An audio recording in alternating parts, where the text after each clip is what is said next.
তারেক রহমান খুব খারাপ মানুষ, বিএনপি খুব খারাপ মানুষ, বেগম জিয়া খুব খারাপ মানুষ, তারেক রহমানের আশেপাশের লোকজন খুব খারাপ মানুষ।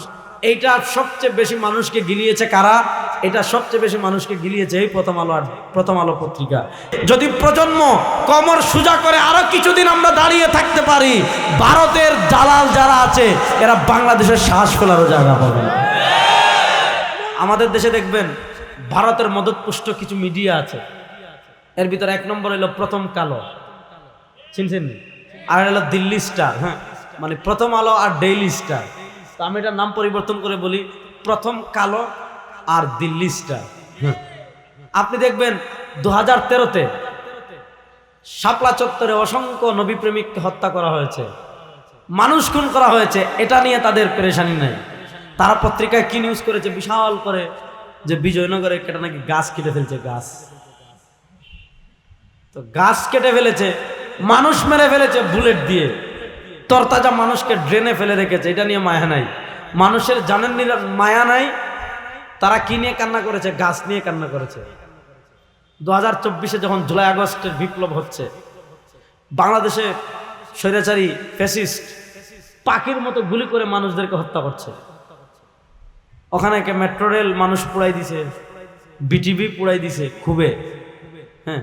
তো দেখবেন মানুষ যে 1500-র মতো মানুষ শহীদ হয়েছে, হাজার হাজার মানুষ হাত হারিয়েছে, পা হারিয়েছে, চোখ হারিয়েছে, অঙ্গহানি হয়েছে, হাজার হাজার মারা সন্তান হারিয়েছে, অনেক আমার বোন বিধবা হয়েছে।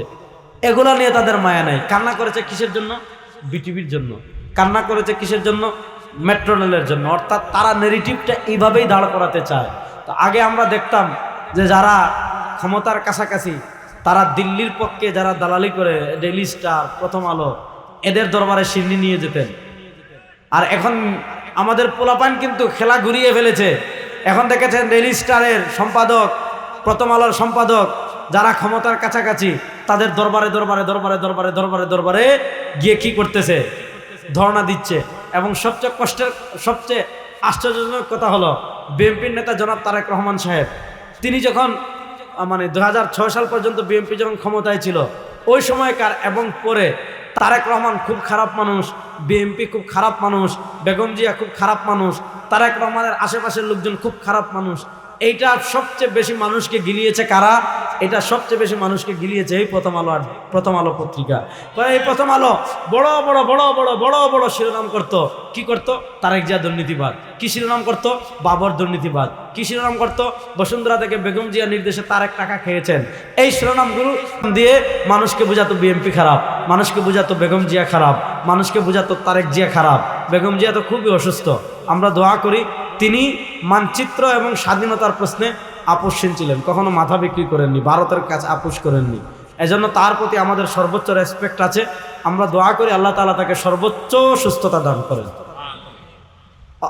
যদি তিনি হালতে থাকেনও, অন্তত এতটুকু সুখের কথা যে তিনি হাসিনার পতন দেখে গিয়েছেন, তাহলে আপনি দেখেন যেই প্রথম আলো এত কিছু করেছে, সেই প্রথম আলো এখন বিএনপিকে তেল মারে, সেই প্রথম আলো এখন তারেক রহমানকে তেল মারে, সেই প্রথম আলো কালকে দেখলাম মতিউর রহমান বলতেছে কি, যে তারেক রহমান যদি আরেকটু আগে দেশে আসতেন তাহলে এইটা হইতো। তাহলে বোঝা গেল এই প্রজন্ম অলরেডি দিল্লির দাবার গুটি ঘুরিয়ে ফেলেছে। আগে এদের কাছে এরা গিয়ে নমস্কার দিত, এখন তারা এসে নমস্কার দিচ্ছে। যদি প্রজন্ম কমর সোজা করে আরো কিছুদিন আমরা দাঁড়িয়ে থাকতে পারি, ভারতের দালাল যারা আছে এরা বাংলাদেশের শ্বাস ফেলারও জায়গা পাবে না।